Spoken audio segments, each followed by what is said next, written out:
जिस भिंडी को तुम सब्जी समझ के खाते हो, सच कहूं तो वह टेक्निकली सब्जी है ही नहीं। हाँ, नहीं है सब्जी। और सबसे डेंजरस बात पता है क्या है? भिंडी कभी इंसानों के लिए बनी ही नहीं थी। फिर सवाल यह है, अगर वह हमारे लिए बनी ही नहीं तो इवोल्यूशन उसे करोड़ों लोगों की थाली तक लेकर कैसे आ गया?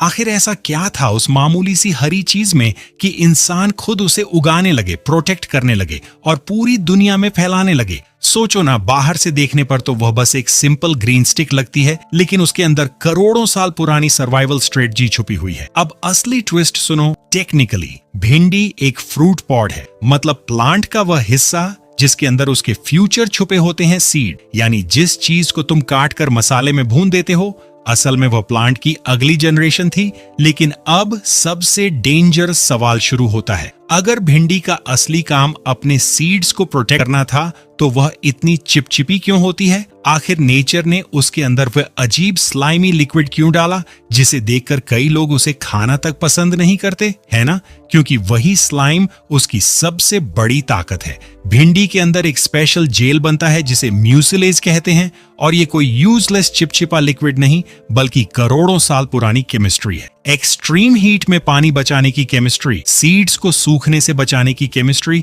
और सर्वाइवल की केमिस्ट्री। मतलब जो चीज तुम्हें प्लेट में एनोइंग लगती है वही प्लांट के लिए लाइफ सपोर्ट सिस्टम है। लेकिन अब सबसे बड़ा ट्विस्ट सुनो।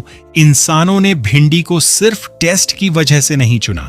हमारी बॉडी अननोइंगली उसके केमिकल्स पर रिएक्ट करने लगी, क्योंकि वही स्टिकी फाइबर जब हमारी गट में जाता है तो डाइजेशन को स्लो कर सकता है, ब्लड शुगर अचानक स्पाइक होने से रोक सकता है और गट बैक्टीरिया को फीड कर सकता है। यानी जो स्लाइम प्लांट ने खुद को बचाने के लिए बनाया था वही इंसानों की बॉडी में जाकर यूजफुल बन गया। लेकिन अब सबसे डीप सवाल सुनो। क्या इंसानों ने भिंडी को चुना या भिंडी ने इंसानों को?